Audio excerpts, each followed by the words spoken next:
जनसंघ से बीजेपी तक सिर्फ सफर के नायकों और महानायकों की कहानी नहीं है। ये सफर एक संगठन के विस्तार और कार्यकर्ताओं की संख्या के बूते नंबर 1 बनने का भी है। 3 से 303 नंबर 1 कैसे हुआ डन? बीजेपी संगठन से साम्राज्य तक मुख्य धारा के कहे जाने वाले दल जिन दिनों बीजेपी को भाव नहीं देते थे, राजनीतिक पंडित जिन दिनों दूसरे दलों की महिमा गाते थे, टीवी से लेकर अखबार में कांग्रेस और दूसरे दलों का बोलबाला था, उस युग से आज का दौर बीजेपी का कांटों भरा रहा है सफर। राजनीतिक शक्ति का सफरनामा, बीजेपी का इतिहास भारतीय जनसंघ से जुड़ा है। 21 अक्टूबर 1951 को दिल्ली में जनसंघ की स्थापना हुई।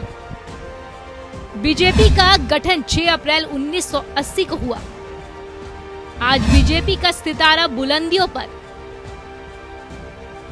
केंद्र से लेकर देश के आधे से ज्यादा राज्यों की सत्ता, सिफर से शिखर का तय किया सफर। डॉक्टर श्यामा प्रसाद मुखर्जी ने नींव रखी। राजनीति के नेहरू मॉडल से मुखर्जी ऊब चुके थे। नेहरू की कांग्रेस सरकार में रहे मुखर्जी ने 19 अप्रैल 1950 को इस्तीफा दिया। कांग्रेस के विकल्प के तौर पर राजनीतिक पार्टी का आइडिया था और इस तरह जनसंघ साकार हुआ। राष्ट्र धर्म सर्वप्रथम और हिंदुत्व के आधार पर बना जनसंघ और इससे जुड़े नेता कभी देश विभाजन को नहीं स्वीकार सके। इसके लिए गांधी, नेहरू और कांग्रेस को हमेशा जिम्मेदार माना।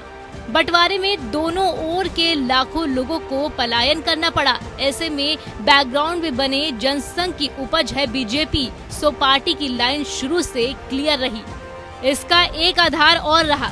जब महात्मा गांधी की हत्या के बाद आरएसएस पर बैन लगा तो इसे भी जनसंघ और इससे जुड़े लोग कभी हजम नहीं कर सके। तभी श्यामा प्रसाद मुखर्जी संघ के तब सर संचालक रहे गुरु गोलवलकर से मिले, मंत्रणा हुई और फिर जनसंघ को फाइनल किया गया। जनसंघ का इलेक्शन सिंबल था दीपक, तो बीजेपी का कमल। दोनों के झंडों का रंग भगवा। जनसंघ बनने के बाद इसका पहला मिशन कश्मीर था। स्पेशल स्टेटस को हटाने की मांग थी। कश्मीर जाने के लिए परमिट के प्रावधान को खत्म करना भी इसी का हिस्सा था। 8 मई 1953 को डॉक्टर मुखर्जी बिना परमिट जम्मू कश्मीर गए।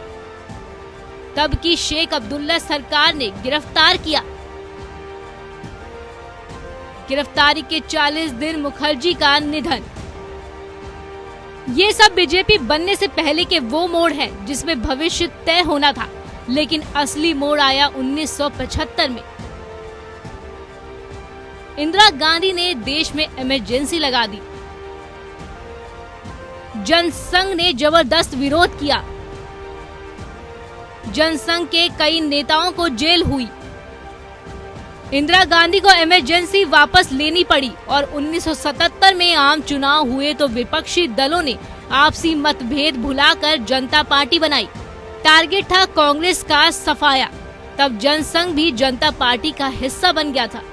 मोरारजी की सरकार बनी और अटल बिहारी वाजपेयी विदेश मंत्री बने तो आडवाणी सूचना प्रसारण मंत्री। लेकिन विपक्ष का जो कुनबा कांग्रेस विरोध के नाम पर जनता पार्टी के तौर पर जुड़ा था, वो धीरे धीरे बिखरने लगा। विवाद की एक वजह संघ भी था। समाजवादी मधु लिमये ने दोहरी सदस्यता का राग छेड़ा, यानी जो संघ के सदस्य हैं वो जनता पार्टी के सदस्य भी नहीं रह सकते। दो में से कोई एक चुनना होगा। आपसी विरोध के भवंडर में जनता पार्टी की सरकार गिरी। वो साल था 1979। फिर चौधरी चरण सिंह कांग्रेस के समर्थन से पीएम बन गए, लेकिन तब तक जनसंघ के नेताओं की सियासी सोच भी परवान चढ़ने लगी थी और तब उस पार्टी का जन्म हुआ जो आज बीजेपी है, भारतीय जनता पार्टी। अटल, आडवाणी सहित जनसंघ के दूसरे नेता एकजुट हुए।